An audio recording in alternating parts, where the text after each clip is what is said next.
시작하겠습니다. 기도하겠습니다. 하나님 아버지 감사합니다. 오늘도 저희가 하나님의 말씀을 읽겠습니다. 이 말씀을 읽으면서 우리의 영이 새로워지고 하나님의 자녀로서의 삶의 의미를 새롭게 깨닫는 귀한 이 시간으로 주님 인도하여 주시옵소서. 오늘 저희는 로마서 8장을 공부합니다. 성경의 그 많은 내용 중에서 정말 클라이맥스라고 하는 이 로마서 8장을 읽어가면서 하나님의 놀라운 지혜와 능력을 배워가는 이 시간으로 축복해 주시옵소서. 예수님의 이름으로 감사기도 드리옵나이다. 아멘. 자, 8장 이제 읽으시기 전에 오늘 지금까지 이제 저희들이 배운 공과 또 로마서의 그 여러 가지를 이제 아울러져 있는 그 내용을 한번 보겠어요. 제가 지난주에 그 집에서 이 프린트를 이렇게 쭉 보는데 이번이 8장 프린트에 있어서 많이 좀 이렇게 고칠 게 많더라고요. 또 이렇게 막 어떤 거는 좀 그 뭐가 잘못돼 가지고 막 딴 글하고 연결이 돼 있고 그래서 오늘 좀 고칠 게 많아서 제가 그 메인 그 내용은 여기 여러분들이 이제 그 스마트폰이나 지금 그 노트북이나 컴퓨터로 켜고 보시는 분들은 좀 더 자세히 볼 수 있는데 조금 내용이 수정된 거를 아시고 아, 내 프린트하고 이 저기 화면하고 좀 다르다 하실 거예요. 그래서 지금 그걸 아시고 이제 보시기 바랍니다. 이 로마서 8장은 첫 번이 이제 1절에서 17절까지가 이제 성령의 인도하심과 그 마지막 18절에서 39절까지 그 하나님의 영광과 그 하나님 자녀의 그 자녀로서의 그 영광과 승리에 대한 정말 성경의 그 클라이막스라고 할 수 있는 감격적인 내용들이에요. 그러면 이제 우리가 지금까지 1장에서 7장 또 뭐 그 앞으로 나오는 그 로마서의 내용을 가지고 그 바울이 지금 우리에게 제시하고 있는 성경적인 인간론을 로마서를 통해서 어떻게 이야기하고 있는가? 바울은 인간의 본질에 대해서 로마서를 통해서 인간을 두 개의 그 아주 이분법으로 설명을 하고 있어요. 영과 육, 그리고 속사람과 겉사람. 여러분들 다 들어본 얘기죠. 그죠? 속사람, 겉사람, 그리고 영과 육. 그리고 인간은 자신의 죄를 결코 변명할 수 없으며 윤리적으로도 어때요? 선을 행하는 것이 때때로 선을 행하죠. 우리가 물론 어려운 이웃을 돕기도 하고 그죠? 뭐 도네이션도 하고 그러잖아요.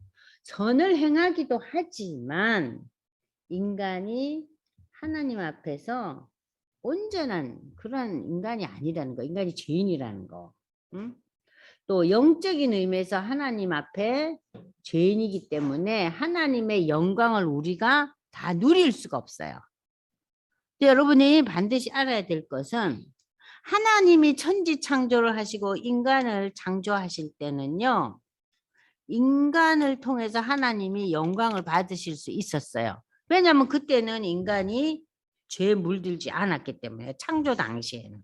그래서 모든 창조의 그 매매일의 역사 때마다 아침이 되면 저녁이 되면 할 때 뭐가 나와요?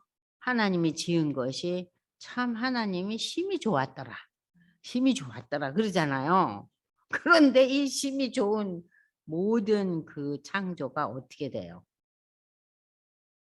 인간의 죄악으로 인해서 인간뿐만 아니라 하나님이 만든 모든 피조물이 죄에 빠지게 되는 거예요.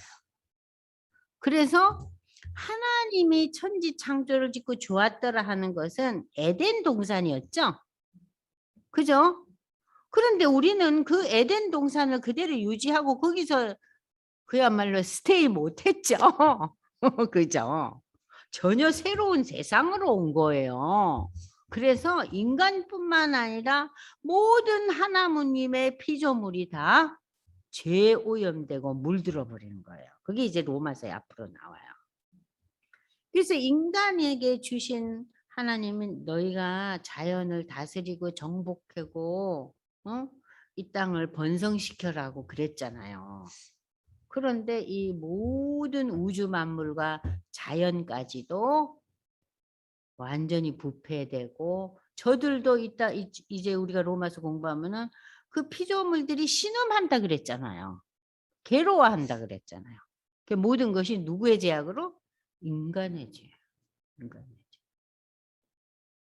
그래서 여기 지금 바울이 얘기하는 그 인간론을 보면요. 이렇게 속사람과 겉사람, 영과 육 해서 지금 우리가 성경을 한번 읽어보겠습니다. 다 같이 읽겠어요. 로마서 7장 앞에 22절, 25절 한번 읽어보세요. 뭐라고 나옵니까? 네, 로마서 7장 22절입니다. 내 속사람으로는 하나님의 법을 즐거워하되 내 지체 속에서 한 다른 법이 내 마음의 법과 싸워 내 지체 속에 있는 죄의 법으로 나를 사로잡는 것을 보는도다. 오호라, 나는 공고한 사람이로다. 이 사망의 몸에서 누가 나를 건져내랴. 우리 주 예수 그리스도로 말미암아 하나님께 감사하리로다. 그런즉 내 자신이 마음으로는 하나님의 법을 육신으로는 죄의 법을 섬기노라. 네. 바울이 뭐라고 얘기하고 있어요?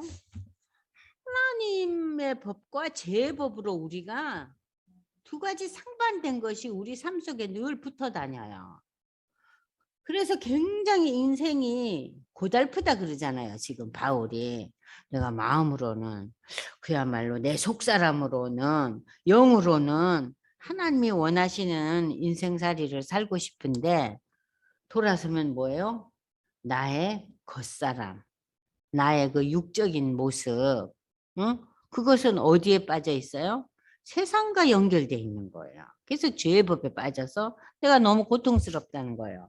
그럼에도 불구하고 바울은 왜 감사라는 이 단어를 쓰면서 25절, 7장 25절을 마무리를 하냐 하면요. 비록 내 자신이 마음으로는 하나님의 법을 섬기고 참 하나님 앞에 제대로 살아보려고 발버둥을 치지만 내가 육신으로는 여전히 죄의 법을 섬기는 이 고통 가운데서도 내가 왜 하나님 앞에 감사하며 기뻐하며 감격스러운 삶을 살 수 있느냐?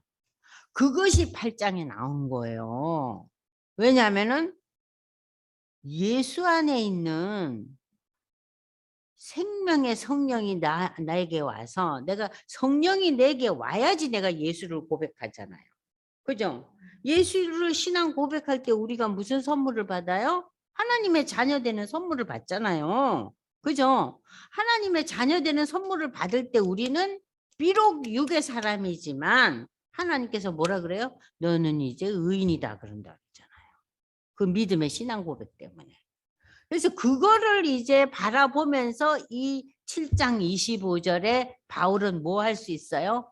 감사의 그 자기의 삶에 대한 고백을 할 수 있는 거예요.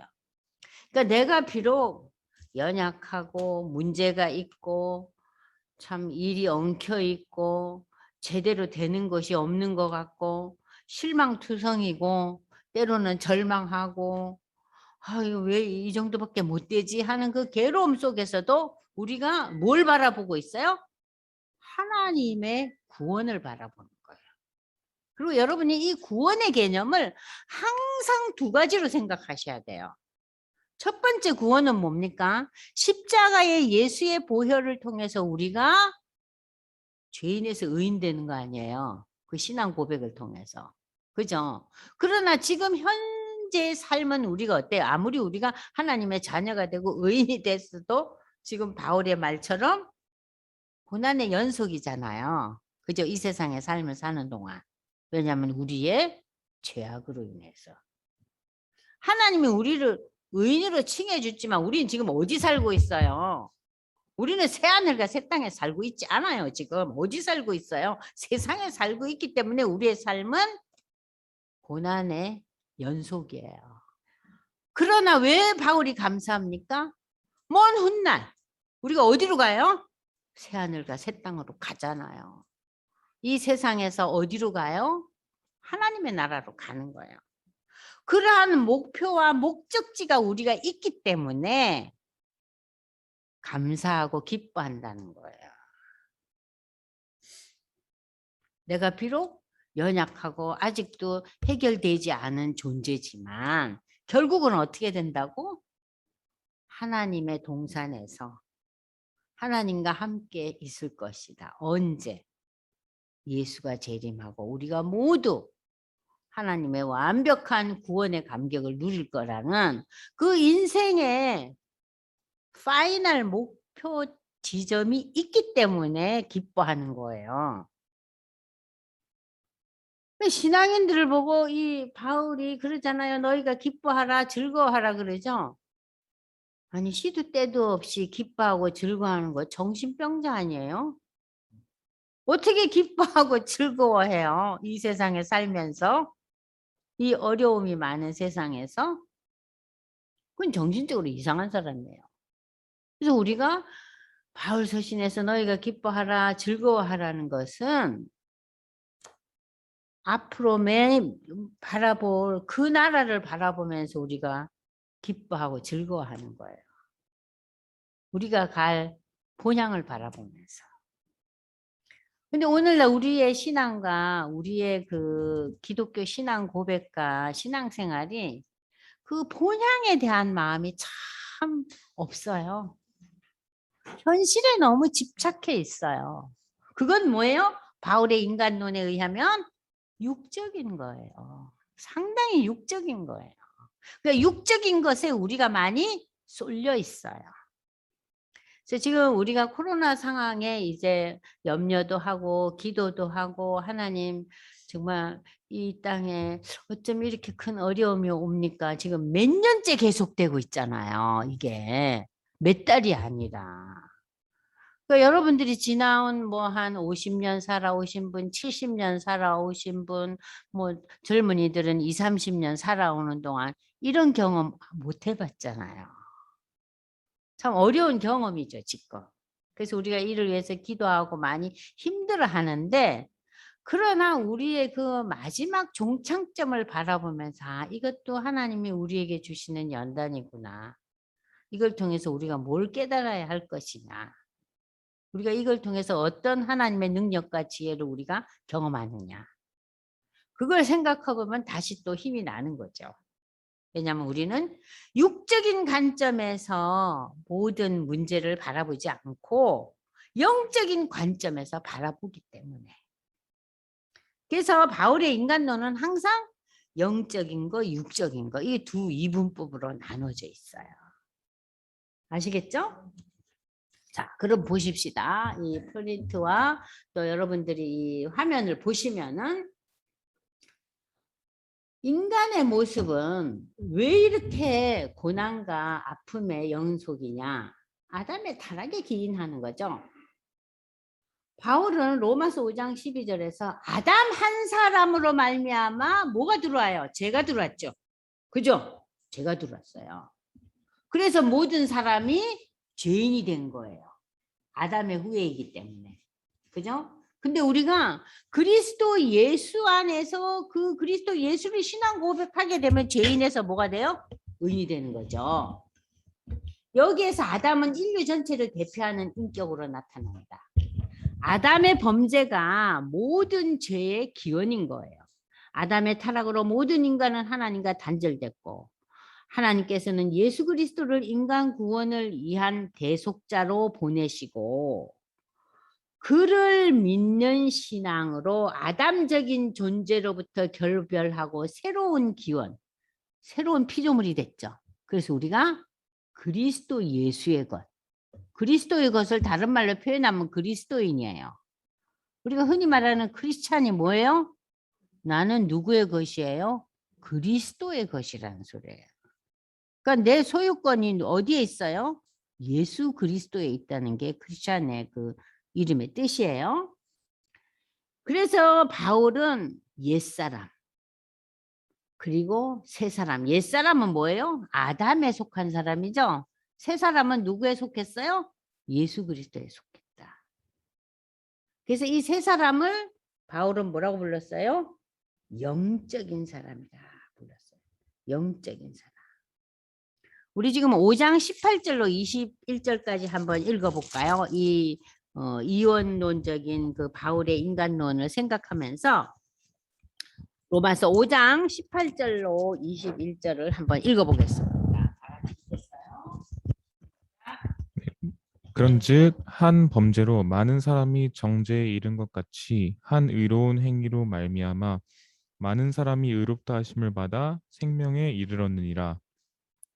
한 사람이 순종하지 아니함으로 많은 사람이 죄인 된 것 같이 한 사람이 순종하심으로 많은 사람이 의인이 되리라. 율법이 들어온 것은 범죄를 더하게 하려 함이라. 그러나 죄가 더한 곳에 은혜가 더욱 넘쳐나니 이는 죄가 사망 안에서 왕 노릇한 것 같이 은혜도 또한 의로 말미암아 왕 노릇하여 우리 주 예수 그리스도로 말미암아 영생에 이르게 하려 함이라. 한 사람으로 말미암아 죄가 들어왔지만 한 사람 예수 그리스도로 말미암아 구원이 받잖아요. 그죠? 그래서 구원이 와서 우리가 영생의 선물을 받았잖아요. 그러니까 믿음은 오늘 우리가 하나님의 자녀 되었다는 여기에서부터 시작해서 언제까지 계속돼요? 영원히. 그 영원의 개념은 우리가 새하늘과 새 땅과 연결이 돼야지 여러분들이 이해가 되잖아요. 자, 이렇게 바울은 인간을 볼 때 구별을 했어요. 육적인 존재냐, 영적인 존재냐. 그리고 이제 이 바울은 믿음과 율법을 구별했어요. 자, 여러분들 믿음과 율법.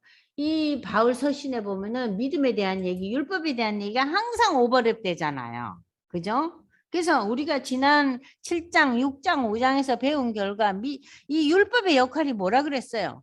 죄가 죄인 것을 알게 해줘요.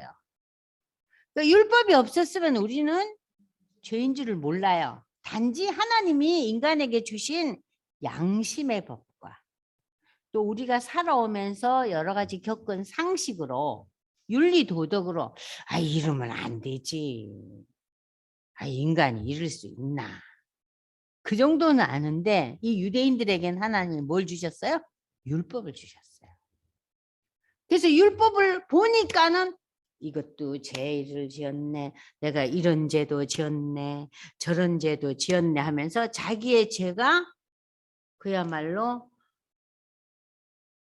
사탕만한 자기의 죄가 율법을 보고 그거를 자꾸 들여다보니까 우리 제약이 사탕만한 제약이 어때요?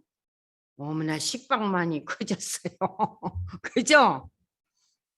그런데 더 깊이 그 율법을 읽고 자기를 돌아보니까 식빵만한 죄가 어느 정도 돼요? 냉장고 크기만 졌어요. 그래서 죄를 많이 깨달은 곳에 뭐가 하나 바울이 얘기해요. 은혜가 크도다 그랬잖아요. 죄를 많이 지으려는 얘기가 아니죠. 내가 죄에 대한 인식이 더 많이 깊어졌다는 얘기예요. 그러니까 죄에 대한 인식이 깊어지면 깊어질수록 그것이 뭐라고요? 은혜라는 거예요. 그 죄에 대한 인식이 깊어질수록 우리는 하나님 앞에 어떻게 됩니까? 더 납작 엎드려지는 거죠. 하나님, 내가 죄인이에요. 아이고, 그전에는 내가 하나님 앞에 내가 요만큼 죄인이네요 하다가 오늘은 그냥 와, 내가 참 진짜 문제아동입니다. 우리 아들, 딸이 문제아동이 아니고 제가 하나님 앞에 문제합니다. 고백하게 되잖아요. 그것이 뭐예요? 그게 은혜라는 거예요. 자, 그걸 생각하시고 여러분들이 예수님께서는 모든 믿는 자에게 의를 이루기 위해서 율법의 마침, 즉 율법을 완성하셨다. 예수님의 그 율법 완성은 여러분들 십계명을 보시면 앞에 4계명은 누구와 누구에 대한 그 법이에요. 인간이 하나님께 어떻게 해야 되느냐 하는 법이잖아요. 십계명의 앞에 4계명은 그죠? 그러면 5번째 계명부터 10번째 계명은 뭐예요? 그 하나님을 알게 된 인간이 이웃과의 관계 속에서 어떤 인생을 살아야 되느냐 하는 것이 5번째부터 10번째 계명이잖아요. 그죠? 그러면은 이 율법을 완전히 지키고 율법에 문제가 없는 자는 누구예요? 예수님이에요. 자, 여러분들이 쉽게 십자가의 예수를 한번 보세요. 여러분들 십자가의 예수, 그러니까는 무슨 뭐 교회 오면 우리가 십자가 딱 있잖아요. 그걸 볼 때 뭘 느끼세요? 자, 하나님의 사랑이 인간에게 내려오신 거잖아요. 그죠? 그래서 하나님의 사랑을 받은 우리가 뭘 해야 돼요? 좌우로 이웃의 그 사랑을 해야 된다는 그 십자가의 기본적인 의미는 여러분이 다 알고 계시잖아요. 그죠? 그럼 이 십자가를 통해서 하나님이 우리에게 주신 것은 십자가를 질게 할 만큼 우리를 사랑하신 거 아니에요. 그죠? 하나님의 사랑이 확정된 게 십자가잖아요. 아들을 어디에 죽였어요?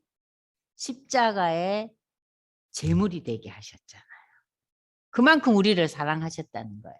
그러면 십자가를 통해서 우리는 하나님의 사랑을 확증했다 그랬죠. 로마서 5장 24절에 보면. 그죠?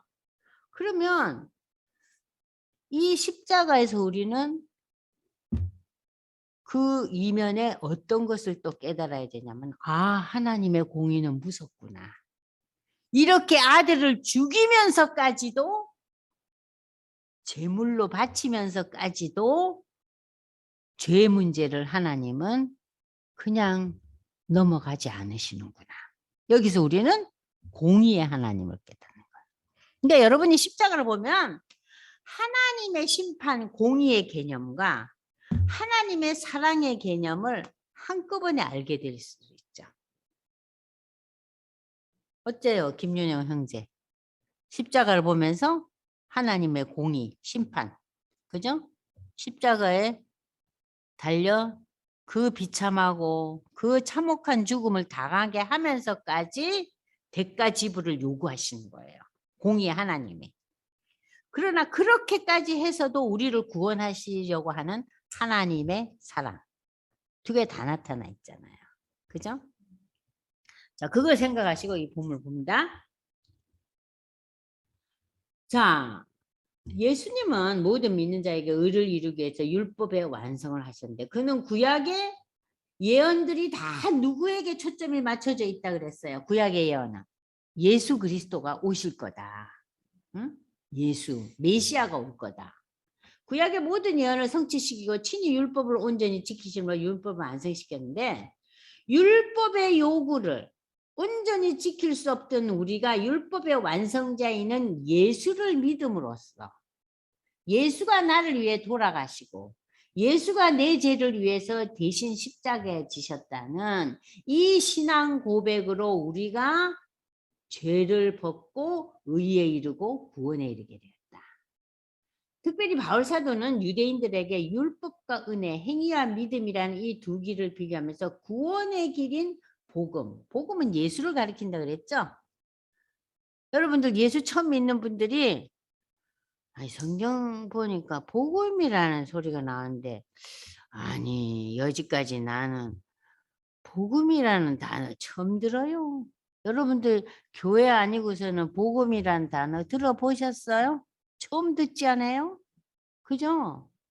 이 복음이 로마 시대 때 그 복음은 뭐였어요? 승전고가 복음이었어요.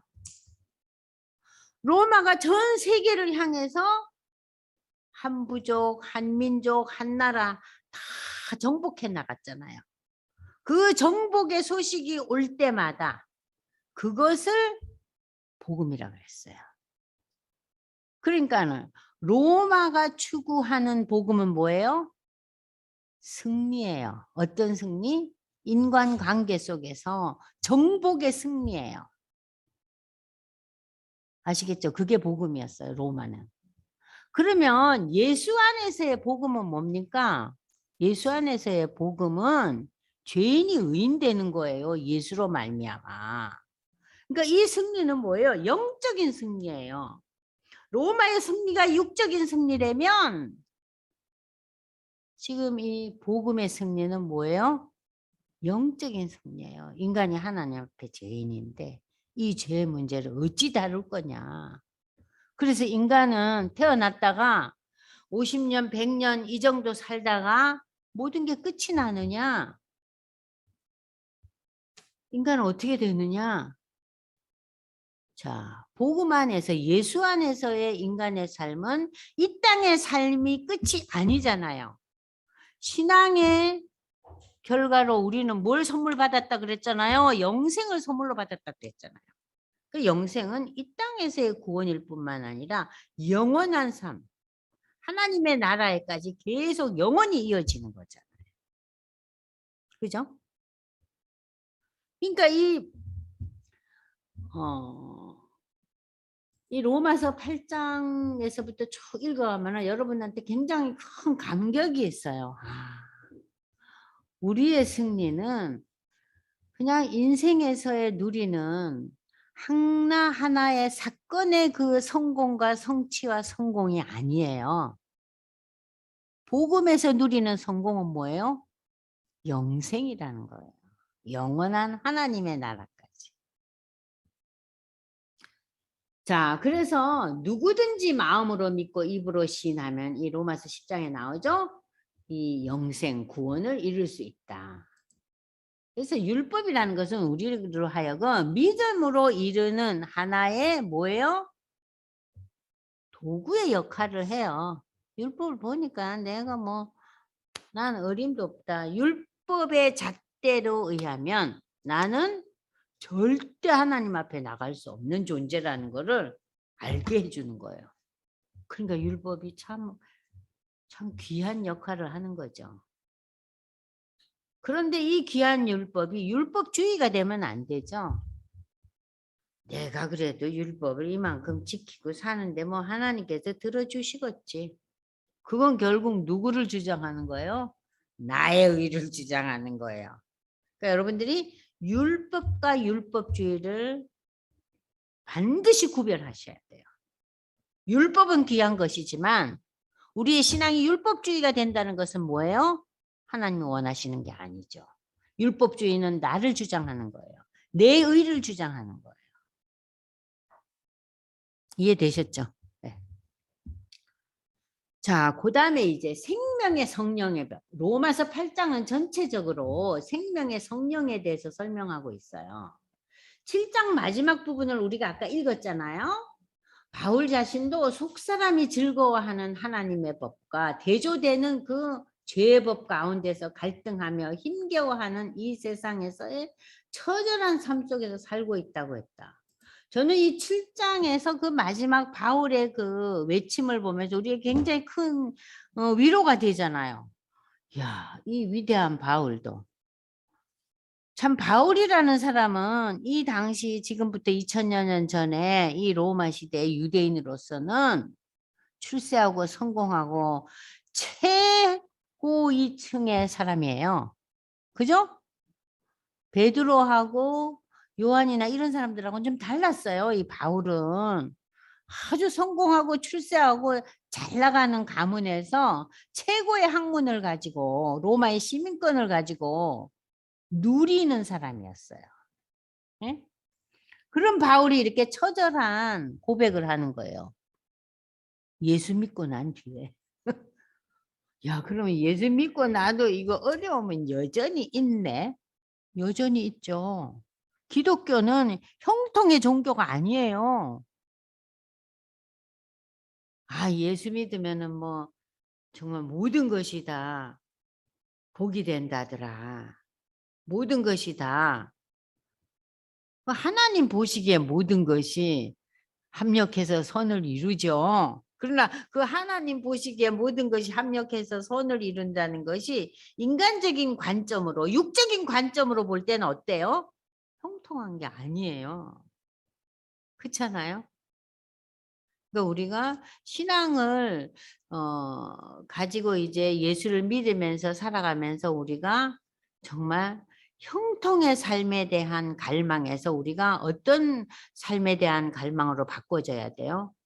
하나님의 나라를 소망하면서 오늘 우리에게 부딪혀오는 여러 가지 어려움을 인내하면서 영원한 나라를 기대하고 살아가야 되는 거예요. 그럴 때 우리는 육적인 인생을 살지 않고 영적인 인생을 산다는 얘기예요. 자, 보겠습니다. 자, 비록 영적으로는 우리가 신앙 고백을 통해서 영생 생명으로 인도함을 받았지만 육적으로는 여전히 부패한 죄의 속성을 지니고 있게, 그래서 우리가 로마서 6장 7장에서 죄의 유혹을 우리가 끊임없이 시달리고 있다 그랬잖아요. 그죠? 죄의 유혹이 우리를 계속 이렇게 우리를 대시하는 거예요. 그래서 우리 성도들은 매일의 삶 속에서 끊임없이 죄와 투쟁해야 한다. 그럼에도 성도는 감사한다. 예수 안에 있는 생명의 성령의 법이 죄와 사방의 법에서 우리를 해방했기 때문이다. 자신의 힘으로 싸우면 우리는 실패하지만 우리 안에 내주하시는 성령과 함께 하기에 우리의 육신의 행실을 죽일 수 있으며 더 나아가서 하나님의 상속자로서 예수 그리스도의 영광에 동참하며 종말에 완성될 영광을 기대하면서 그 종말에 완성될 영광을 기대하기 때문에 현재 고난도 기뻐하고 즐거워하는 삶을 살 수 있다는 거죠.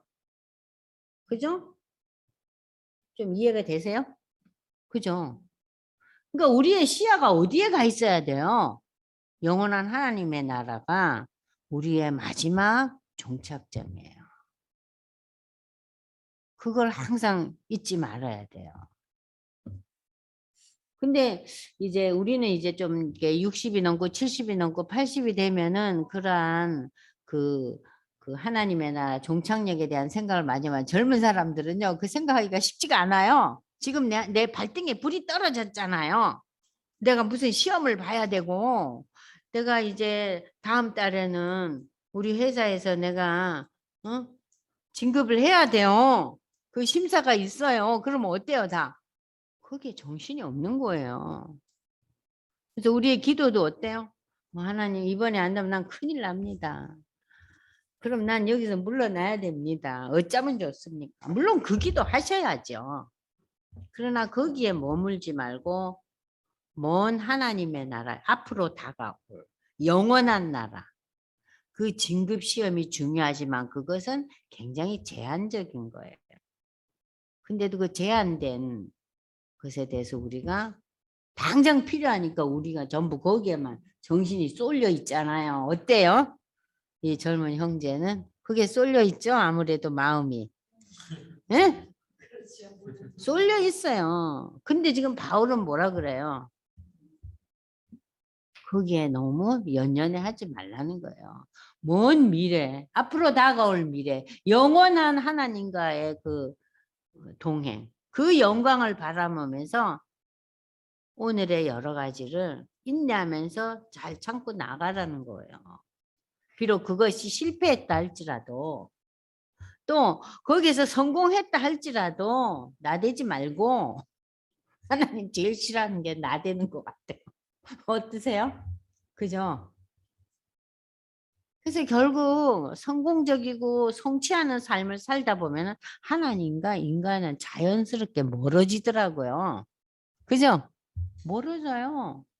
세상이 주는 여러 가지 유혹과 성취의 기쁨도 그 상당하잖아요. 그죠? 그 굉장히 큰 유혹이죠. 자, 그래서 이제 기본적인 이 세 가지 주제를 한번 생각해 보면서 우리가 이제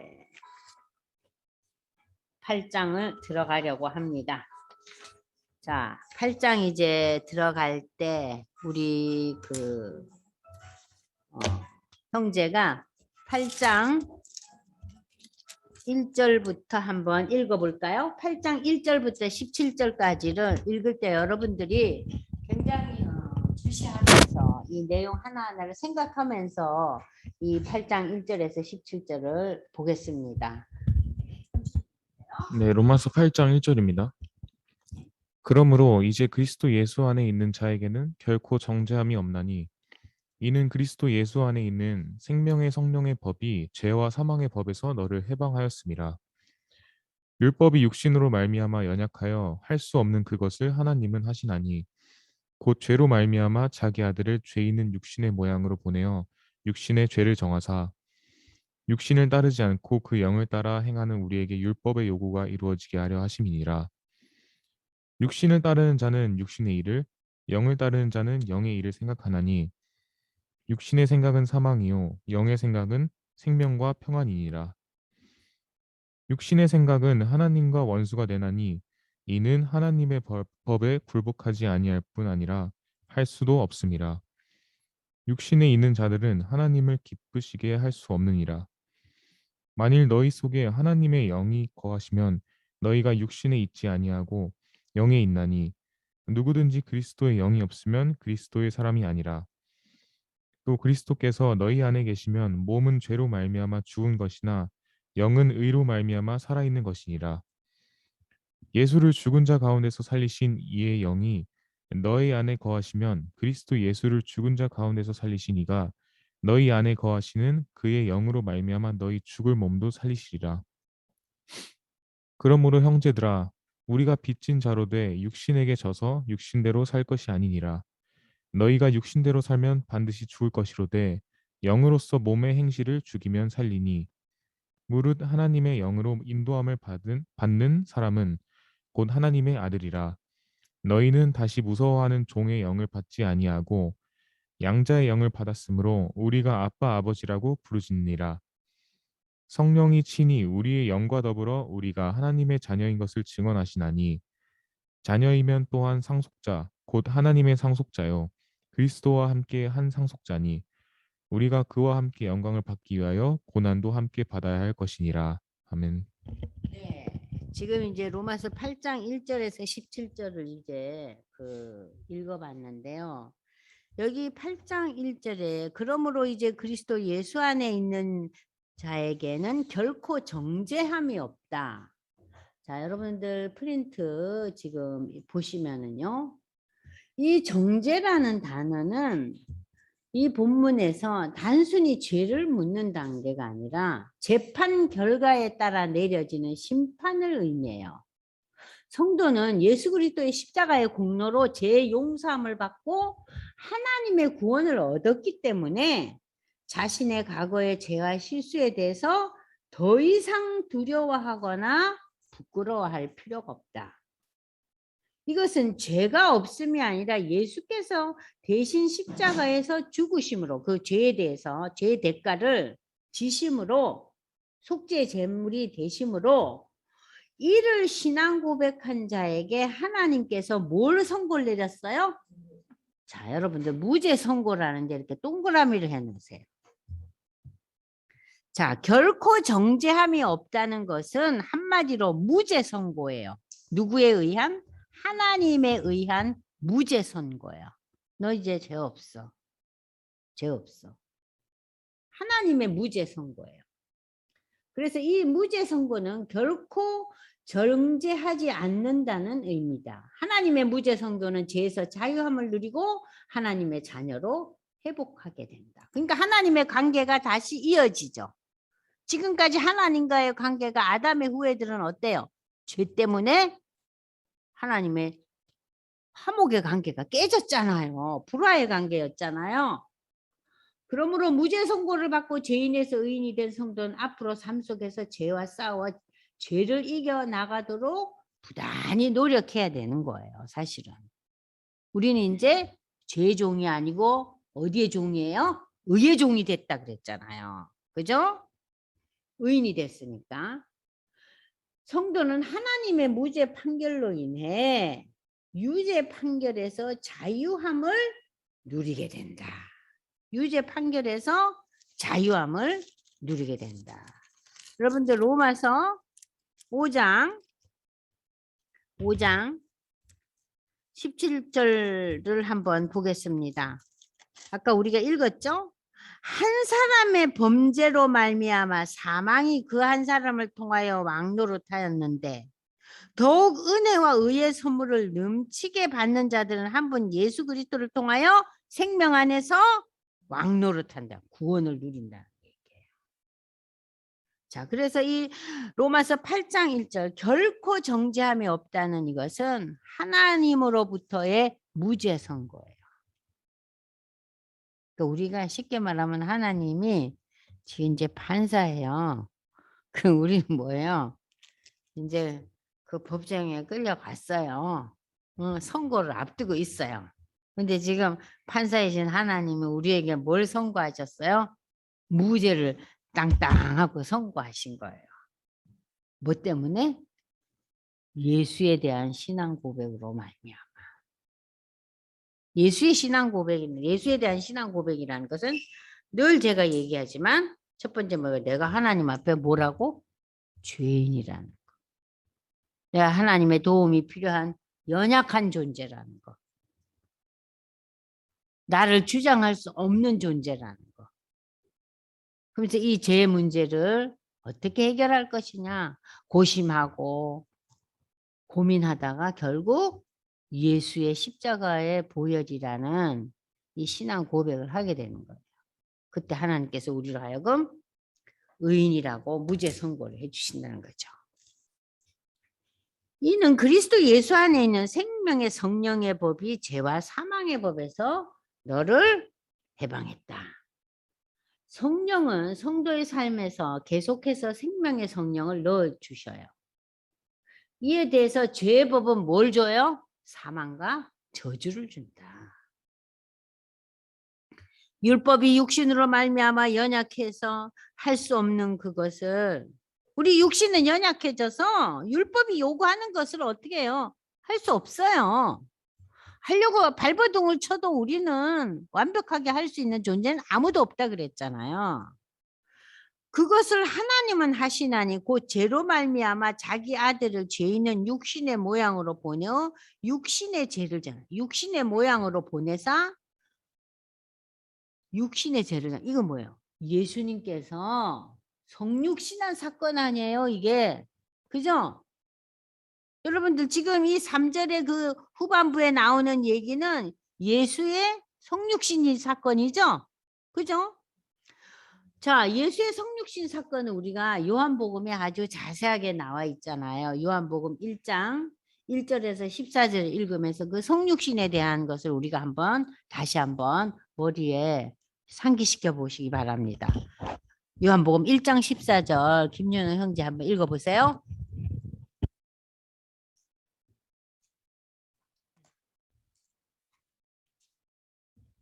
요한복음 1장 14절입니다. 말씀이 육신이 되어 우리 가운데 거하심에 우리가 그의 영광을 보니 아버지의 독생자의 영광이요 은혜와 진리가 충만하더라. 네. 자, 요한복음 1장 1절에서 14절까지가 이 전체적인 것을 다 얘기하는데 지금 이제 이 형제는 14절만 읽었어요. 그러나 여러분들이 지금 성경을 펴셨으니까 제가 보겠는데 그는 참빛이라는 존재라는 것이 9절에 나오고 11절 보세요. 자기 땅에 오매 자기 백성이 영접하지 아니하였으나 예수를 영접하는 자 곧 그 이름을 믿는 자들에게는 하나님의 자녀가 되는 권세를 주셨으니 이는 인간의 혈통이나 육정이나 인간의 뜻으로 되지 않고 오직 하나님께로부터 난 자들이니라. 예수를 영접하는 자는 뭐라고요? 하나님께로 난 자예요. 그러니까 하나님으로부터 난 그 성령의 인도함이 아니고는 예수를 영접할 수 없어요. 예수 영접하게 되면 이게 누구의 힘이에요? 성령이 내 안에 거하기 때문에. 말씀이 육신이 되어 우리 가운데 갔으면 우리가 그의 영광을 보면 아버지의 독생자의 영광이요 은혜와 진리가 충만하더라. 그러니까 이 말씀이 육신이 됐다는 거. 응? 말씀이 육신. 그것이 성육신의 사건이에요.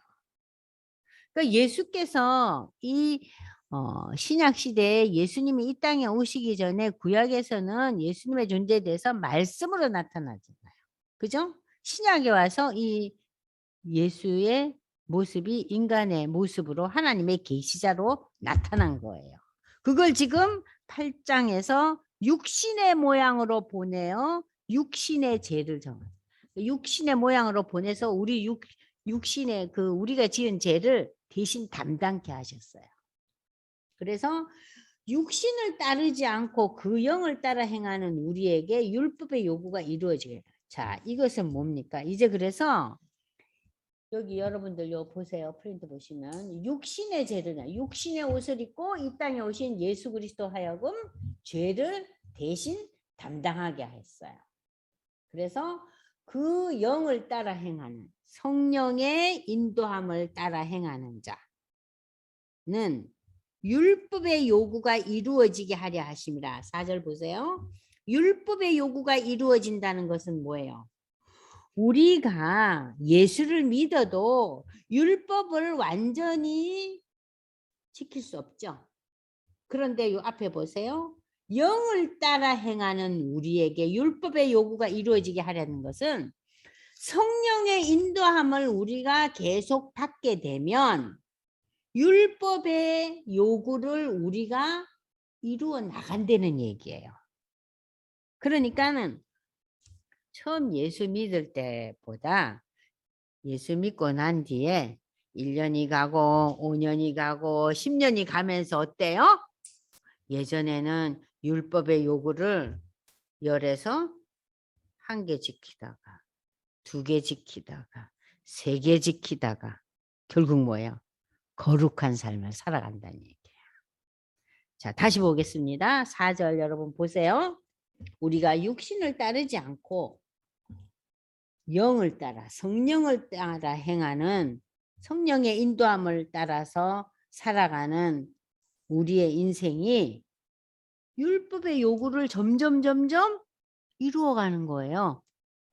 이거 뭐예요? 거룩한 삶을 살아간다는 얘기예요. 그러니까 지금 바울은 8장 1절에서 지금 하나님으로부터 우리가 무죄 선고를 받았어요. 네? 이 무죄 선고 받은 것은 예수가 이 땅에 육신의 옷을 입고 와서 대신 죽으심으로 그 신앙 고백함으로 우리가 이제 무죄 선고 받았잖아요. 근데 무죄 선고 받은 우리는 육신을 따르지 않고 성령의 인도함을 받아서 율법이 제시하고 요구하는 것들을 점점 이루어가는 거예요. 이게 무슨 삶이에요? 하나님을 닮아가는 거룩한 삶이죠. 그죠? 그래서 육신을 따르는 자는 육신의 일을 하게 되고 영을 따르는 자, 성령의 인도함을 따르는 자는 성령의 인도하시는 일을 생각한다. 근데 육신의 생각은 결국 뭐를 낳아요? 사망뿐이에요. 육신의 생각을 성취하기 위해서 노력하고 고생하는 것이 나쁘다 좋다는 얘기가 아닙니다. 육신을 따라 사는 삶의 결과는 무엇이라고요? 죽음은 그뿐이라는 소리예요. 네? 죽음은 그뿐이에요. 육신의 열매는 뭐예요? 사망이에요. 그런데 성령의 인도함을 따른 영의 생각은 우리가 살아가면서 성령이 주는 평안과 영원한 생명을 누린다. 그래서 여러분들 예수님께서 부활하시고 난 뒤에 제일 먼저 하신 말씀이 무슨 말씀이에요? Peace be with you예요. 너희에게 평강이 있을지어다. 예수님이 부활하시고 제자들에게 나타나실 때 제일 먼저 하신 말씀이 평강의 복을 주셨어요. 왜냐? 하나님과 우리가 진노의 관계에서 화목의 관계로 변할 때 우리 마음에 제일 먼저 다가오는 것이 평안이에요. 하나님과의 관계가 회복되니까. 그래도 그 관계가 회복돼도 우리는 뭐예요? 제 유혹이 끊임없이 와요. 그게 또 흔들리죠.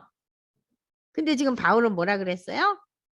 그래도 성령의 인도함을 계속 따르다 보면은 율법의 요구를 율법이 제시하는 것을 우리가 지켜나가면서 이 땅의 삶 속에서 거룩한 삶을 살아갈 수 있다는 얘기예요. 좀 납득이 가요? 네. 그래서 육신의 생각은 하나님과 뭐가 돼요? 원수가 되나니 이는 하나님의 법에 굴복하지 아니할 뿐 아니라 할 수도 없다. 육신의 생각은 하나님과 관계가 없는 거예요. 육신의 생각은 죄의 종이니까. 그래서 육신에 거하는 자들은 하나님을 기쁘게 할 수 없어요. 만일 너희 속에 하나님의 영이 거하시면 너희가 육신에 있지 아니하고 영에 있나니 누구든지 그리스도의 영이 없으면 그리스도의 사람이 아니라. 하나님의 영의 성령이 너희한테 거하면 너희는 성령의 인도함을 받는 자로서 성령이 없으면 그리스도의 영이 없으면은 너희는 그리스도의 사람이 아니다. 육의 사람이라는 거예요. 그러니까 이 얘기는 뭐예요? 성령의 인도함을 계속해서 받으라는 얘기죠. 또 그리스도께서 너희 안에 계시면 몸은 죄로 말미암아 죽으나 영은 의로 말미암아 살아 있는 것입니다. 자, 여러분들이 우리가 예수 믿는다고 해서 우리의 육신이 영원히 살지 못해요. 누구나 인간은 다 죽어요. 왜냐? 우리는 아담의 죄를 안고 태어났어요. 그래서 아담이 원죄를 저지르고 난 뒤에 하나님께서 우리에게 내린 저주와 벌이 뭐예요? 남자와 여자에게 지어준 그 벌과 저주가 다르죠. 그러나 동일한 게 뭐예요? 죽는 거예요. 죽잖아요, 다. 벗을 자가 없어요. 다 죽지만, 응? 다 죽지만, 그러나 너희 몸을 죽을 몸도 다시 살리신다. 이건 뭐예요? 새 몸을 입는다는 거, 부활을 얘기하는 거예요. 그러니까 지금 바울은 11절에서 현재와 미래를 한꺼번에 얘기하고 있는 거예요. 예수를 죽은 자 가운데서 살리신 이의 영이, 그 예수를 부활시킨 하나님의 영이 너희 안에 거하시면 그리스도 예수를 죽은 자 가운데서 살리신 그 하나님께서 너희 안에 거하시는 그의 영 성령으로 말미암아 너희 몸은 죽지만 너희 죽을 몸도 새 몸을 입히신다는 거예요. 언제? 예수님의 재림 때. 아시겠죠? 그 얘기를 지금 설명하고 있는 거예요. 너희가 육신대로 살면 반드시 죽을 것이다. 그러므로 형제들아 우리가 빚진 자로 돼 육신에게 져서 육신대로 살 것이 아니라. 여기서 바울은 빚진 자라는 표현을 로마서 1장 14절에서도 하고 있어요. 로마서 1장 14절 한번 펼쳐보세요. 거기서는 어떤 의미로 이 빚진 자를 썼는가? 헬라인이나 야만인이나 지혜 있는 자나 어리석은 자에게나. 이건 뭐예요? 누구에게나 세계 모든 사람들에게 다 내가 빚진 자라 그랬어. 이건 뭐냐? 바울은 모든 사람에게 나는 복음을 전해야 된다는 소리예요. 누구에게나. 그것이 내가 할 일이라는 소리예요. 그러니까 내가 복음을 전하지 않으면 빚을 안 갚는다는 소리예요. 아시겠죠? 그래서 여기서도 빚진 자라는 표현은 굉장히 강한 표현이에요. 그죠? 내가 너희에게 반드시 해야 된다는 거예요. 이 복음을 가르치고 선포하고 설명하는 일. 그래서 이 로마서를 쓴 거 아니에요. 바울이 로마 교인들을 한 번도 만나본 적 없잖아요. 그런데 이 대로마 도시 국가에 있는 이 로마에서 이 사람 저 사람 예수를 믿기 시작하는데 얘네들을 어떻게 하면은 이 구원의 진리, 복음에 대해서 가르칠 것이냐. 바울의 마음이 지금 불타고 있는 거예요. 그래서 바울이 자기를 빚진 자라고 그랬어요. 내가 이거 안 하면 내 이 빚을 못 갚는다는 거. 빚진 자의 심정으로 지금 바울은 이 복음을 전달하고 있는 거예요. 그래서 너희들이 육신에 져서 육신대로 살 것이 아니니라. 너희가 육신대로 살면 반드시 죽을 것이로되 영으로서 몸의 형실을 죽이면 살리니. 그렇잖아요. 육신대로 살면 어때요? 육신대로 살면은 그 결과가 뭐라 그랬어요? 사망이라 그랬잖아요. 그리고 사망 이후에 계시록에 의하면은 하나님의 자녀로 부름을 받지 못한 자들은 첫 번째 이 육의 죽음을 경험하잖아요. 사망. 그리고 두 번째 죽음을 경험한다고 여러분들 제가 설명 많이 했잖아요. 죽음은 두 개가 있죠. 첫 번째는 모든 인류는 예수를 믿든 안 믿든 육의 죽음을 다 경험해요. 그게 사망이에요. 그죠?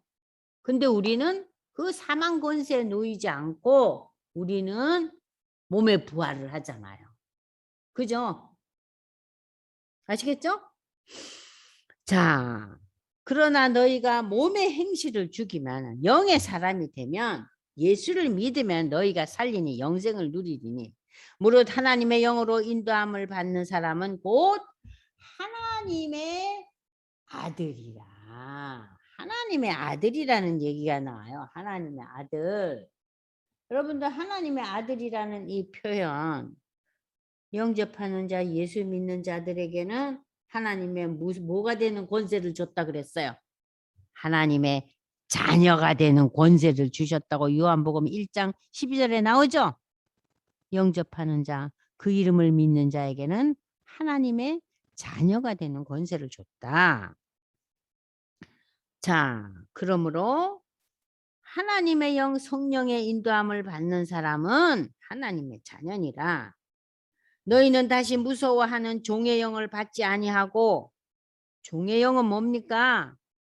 죄의 종이 된 영을 받지 아니하고 양자의 영을 받았으므로 우리가 아빠, 아버지라고 부른다. 여러분들 여기서 아빠라는 거 원래 이 성경에서는 이게 아빠라는 단어로 안 나오고 아바가 나와요. 아바는요 이 아람어로 아빠라는 소리예요. 아빠라는 소리인데 이 유대인들이 또는 보통 관계 속에서 유대 백성들은 하나님 앞에는 아빠라는 그 단어, 아바라는 단어를 감히 못 쓰죠. 그러니까 뭐 애기들이 그 유대 애기들이 자기 아버지한테는 아빠 하겠지만 하나님한테는 아빠라는 소리를 못 쓰죠. 어려워서. 그잖아요. 하나님 굉장히 어려워하잖아요. 자, 그런데 여기서 지금 이 바울은 아빠라는 단어를 쓰고 플러스 아버지라는 단어를 써서 이 아빠의 개념이나 아버지의 개념이 하나는 애칭이고 하나는 그냥 보통 그 타이틀이잖아요. 이 두 가지를 연속해서 쓰면서 무엇을 상징하고 강조해요? 하나님의 자녀를 상징적으로 강력하게 얘기하고 있는 거예요. 그래서 너희는 이제 양자예요. 하나님을 아빠, 아버지라고 부르는 존재라는 거예요. 응? 그러니까 모든 성도들이 예수님처럼 하나님을 아빠라고 부를 수 있다. 아버지라고 부를 수 있다는 거예요. 성령이 친히 우리의 영과 더불어 우리 하나님의 자녀인 것을 증언하시나니 자녀이면 또한 상속자, 곧 하나님의 상속자고 그리스도와 함께한 상속자니 우리가 그와 함께 영광을 받기 위하여 고난도 함께 받는다. 자, 여기에서 이제 양자라는 단어를 여러분들 한번 보세요. 이 양자는 로마에서 당시 법률 용어였어요. 그래서 양자가 되면 법적으로 물론 이제 그 로마의 귀족들이나 그런 높은 신분의 사람들 중에서 정통 자기 그러니까는 그 정실 부인과의 사이에서 아들이 없을 수 있잖아요. 우리도 왕들도 그런 경우 많으면은 뭐 조카를 시키거나 누구 딴 데서 오면은 그 아무리 조카가 자기 인척 관계지만 아들은 아니죠. 그럼 뭐예요? 양자를 삼잖아요. 그죠? 그러면 이 양자로 삼는다는 것은 법적으로 아들이 누리는 모든 특권을 다 부여해요. 그죠? 아들이 누리는 특권을 다 부여하고 이 아들은 또 뭘 해야 돼요? 아들로서 자기의 의무와 책임을 다해야죠. 그럼 우리는 하나님 아버지 하면서 특권은 다 누리려 하는데 의무는 어때요? 하나님 제가 뭐 그렇죠 뭐 별 수 있겠어요. 다 못하겠어요. 하고 두 손 들잖아요. 그죠? 그러니까 여기 우리가 하나님을 아빠 아버지라고 불렀으니 우리가 하나님으로부터 이 귀한 특권을 받았으니까 하나님이 주신 그 놀라운 특권, 영생을 선물로 받은 만큼 우리가 할 의무가 뭐예요? 아까 우리가 성령의 인도함을 받아서 그 율법의 내용을 우리가 지키려는, 응? 그래서 우리가 거룩한 삶으로 예수를 닮아가는 삶으로 살아가는 것이 우리 의무잖아요. 그죠? 지금 그 얘기하고 있는 거예요. 그래서 우리가 하나님 자녀가 됐어요. 그럼 하나님의 상속인이 된 거예요. 상속인이라는 것은 양자는 상속권이 있잖아요. 그죠? 그래서 이제 상속자요. 그리스도와 함께한 상속자니 우리는 하나님의 영광을 바라보면서 오늘을 살아가는 거예요. 그러니까 우리가 오늘 여기 고난이란 단어가 갑자기 나오는데 그럼 그 하나님의 그 영광, 이 하나님의 영광은 아담과 하하가 창조된 그 당시에 우리는 하나님의 형상대로 창조되었다는 그것 자체가 하나님의 영광을 입은 거예요. 그런데 우리가 그 하나님의 영광을 상실했잖아요. 그죠? 상실했어요. 근데 그 하나님의 영광을 우리가 이제 마지막 때 성도들이 누리는 거예요. 그죠? 그 상실한 하나님의 영광을 마지막 때 누리는데 그러면은 역사에서 시작은 어때요? 창조 당시에는 영광이에요. 그런데 중간도 아니죠. 뭐. 시작된 지 얼마 되지도 않아 가지고 이 영광이 상실되잖아요. 그리고 우리 인생에게는 뭐가 와요? 아까 아담과 하하가 그 페널티를 받잖아요. 저주를 또 받고 그게 고난이잖아요. 그죠? 그 하나님의 저주와 하나님의 그 페널티가 다른 말로 표현하면은 고난이에요. 고난이죠. 그래서 여인들은 자녀들을 잉태하고 키우고 낳는 고난, 또 남편에게 순종해야 되는 고난. 저는 그게 너무너무 아주 그냥 마음에 탁 와닿는 말씀이더라고요. 자녀에 대한 고난, 남편과의 관계 속에서의 고난. 여러분들 다 그 누리면서 살잖아요. 그 얼마나 큰 아픔과 희생과 고난이 많았어요. 그 남편들은 뭐를 해요 또? 네가 땀을 흘려야지. 수고해야만이 먹고 살고. 네 삶 속에 뭐가 있다 그랬어요? 엉겅퀴가 있다 그랬죠? 엉겅퀴가 뭐예요? 잡초풀이 있으면은 그 땅에 열매가 없죠? 그죠? 그럼 그 잡초 엉겅퀴를 어떻게 돼요? 다 뽑아내야죠. 그게 수고잖아요. 고통이고. 그러니까 인생 여정이 고난과 고통이라는 것은 너무 당연한 거예요. 그 창세기 3장에 인간의 삶은 고난이라는 것이 여실히 나타나고 있어요. 왜냐? 우리는 에덴을 떠난 존재이기 때문에 우리는 고난 속에 살게 돼 있는 거예요. 그럼 그 고난 속에 살면서 우리가 왜 그리스도인들은 즐거워하고 기뻐한다 그랬어요?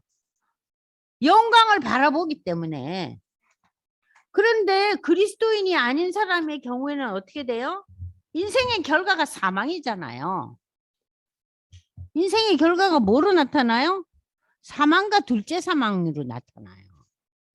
그러니까 너무나 비참한 거예요. 그걸 알고 바울은 지금 뭐라 그래요?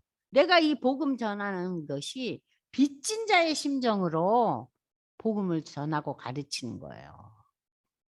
근데 뭐 우리 예수 믿는 사람들이 그렇게 바울처럼 빚진 자로서 복음을 전하고 가르쳐요, 어디? 아유, 저 인간은 안 믿을래나 봐. 냅둬. 아무리 해도 듣도 안 하는데 내 목만 아프고 내 속만 썩어. 그러죠? 근데 그러면 안 된다는 거예요. 그럼에도 불구하고 계속해서 전해야 된다는 거예요. 그것이 우리 어떤 의미에서 우리 인생의 고난이라고 할 수 있죠. 어떠세요? 다 고난이 있잖아요. 근데 우리는 고난을 뭘로 여겨요? 무슨 일의 성취가 안 되면 그게 고난인 거예요. 또 질병이 다가오면 그것만 고난이에요. 근데 우리 가족이나 참 내가 기도하고 있는 사람들이 신앙에 대한 결실이 없는 거에 대해서 우리는 이거 왜 이러지? 이게 너무 내가 속상해. 막 이것 때문에 내가 정말 잠을 못 자고 발을 동동 굴른다니까? 그런 분은 별로 많지가 않더라니까요. 그죠? 어때요? 그건 왜냐하면 현실적인 삶 속에서 그렇게 자기에게 지대한 영향력을 미치지 않거든요. 그죠? 그래서 거기에 대한 마음은 빚진 자의 마음이 아닌 거예요. 그러니까 현실적인 그 성취에 우리가 너무 마음이 빼앗아져 있어서 우리의 신앙이 답보 상태인 거죠. 말하자면. 그죠?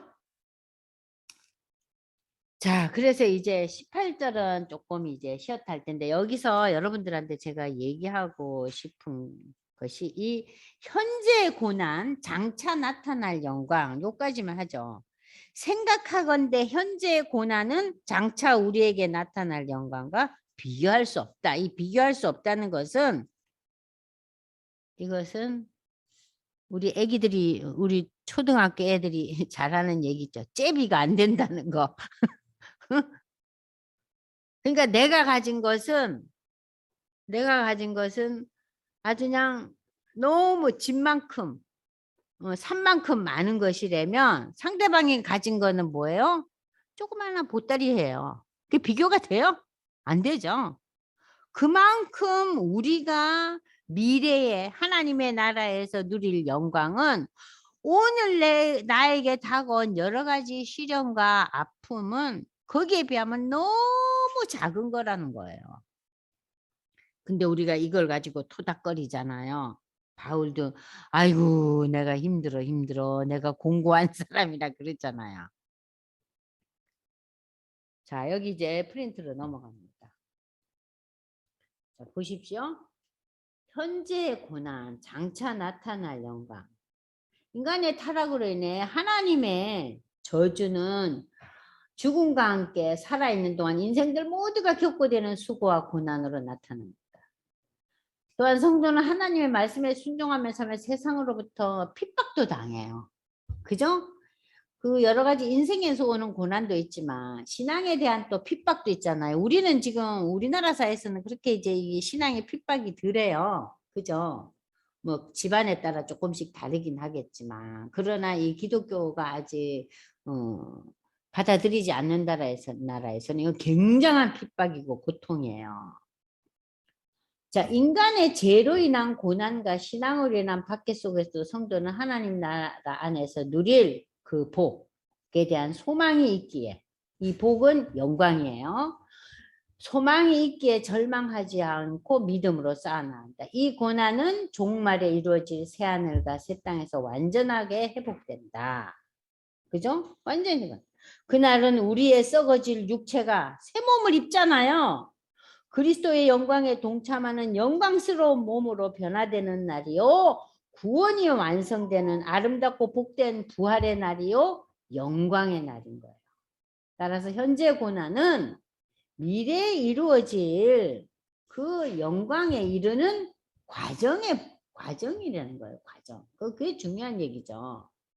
우리가 겪는 지금 이 어려움은 미래에 이루어질 영광으로 가는 길목이에요. 길목. 과정이다. 기독교 신앙은 형통과 복을 추구하는 그런 종교 행위가 아니에요.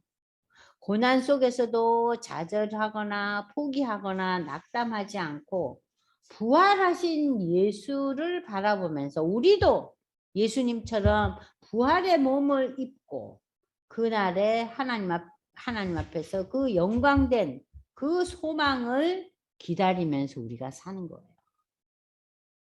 그러기에 우리는 오늘의 고난이 길목이기 때문에 이겨나가는 거예요. 여러분들 달리기 500m 달리기 하면은 한 300m, 400m까지 얼마나 힘들겠어요. 숨 가쁘고. 그죠? 근데 이제 결승점 꼬리는 라인이 다 와가잖아요. 그죠? 자, 그리고 이제 19절 보세요. 피조물이 고대하는 바는 하나님의 아들들이 나타나는 거라 그랬어요. 여기서 피조물은 뭐예요? 하나님이 만드신 모든 우주 만물이 다 피조물이에요. 그러니까 동물들, 응?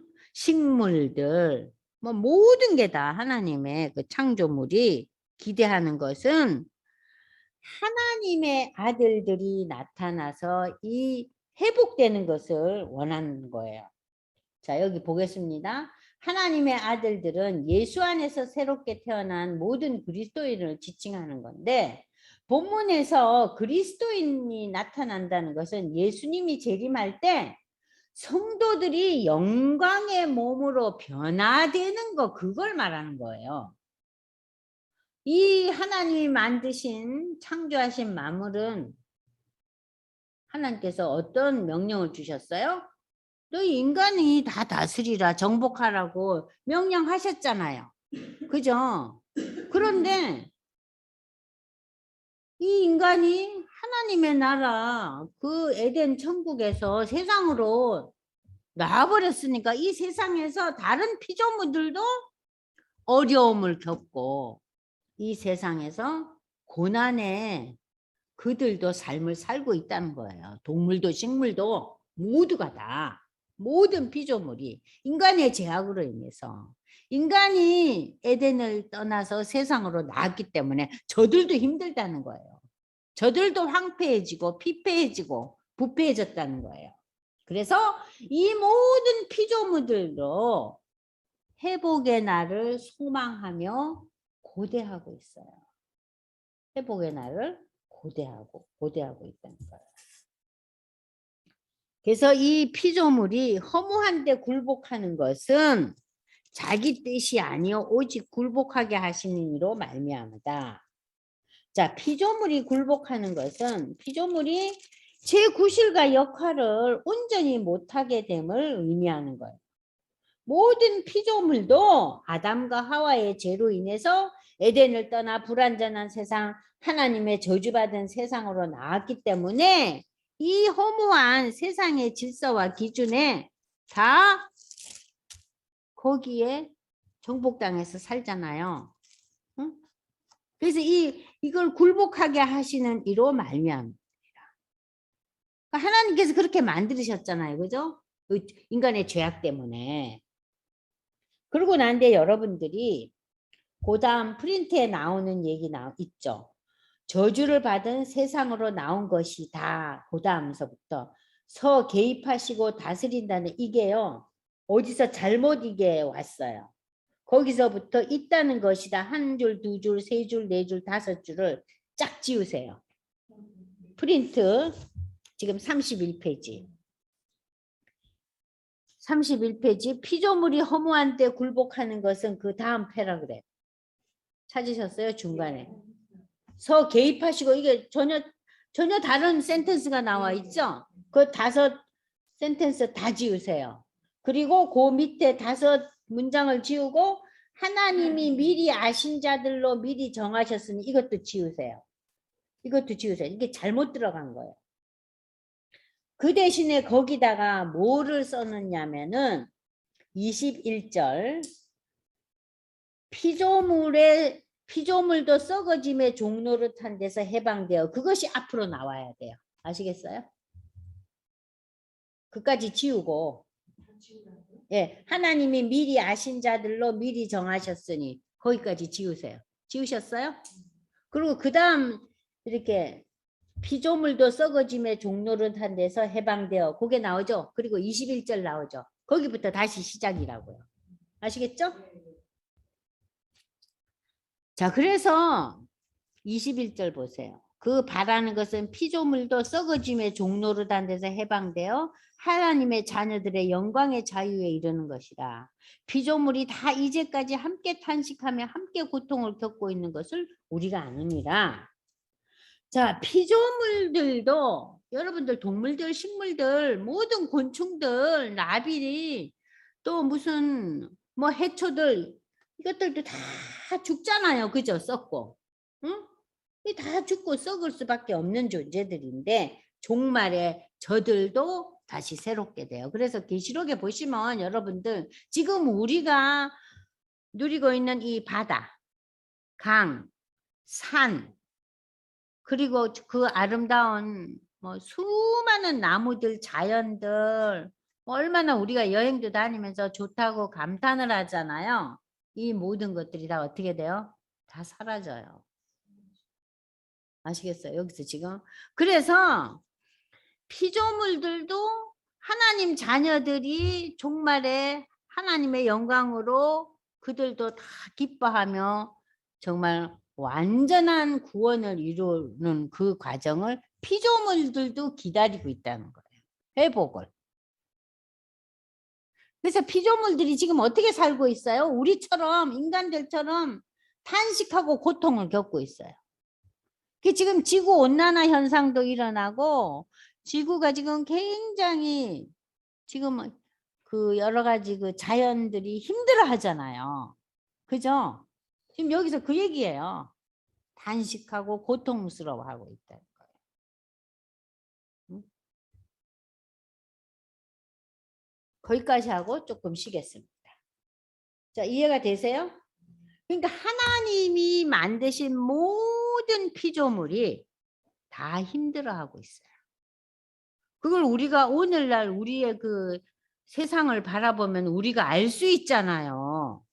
지금 지구의 그 온도, 그러니까 2도 높아지고 물 온도도 높아져서 빙산이 다 녹고 있고, 그죠?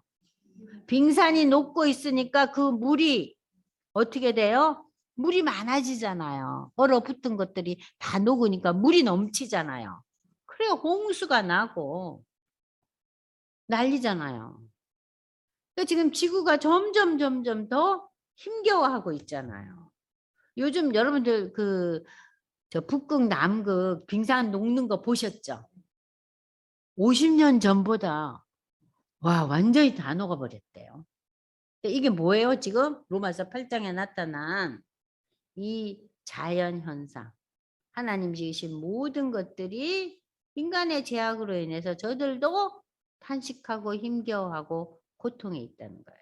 그들도 인간의 완전한 그 구원을 저들도 바라보고 있다. 그들도 새하늘과 새 땅을 소망하고 있다는 거예요.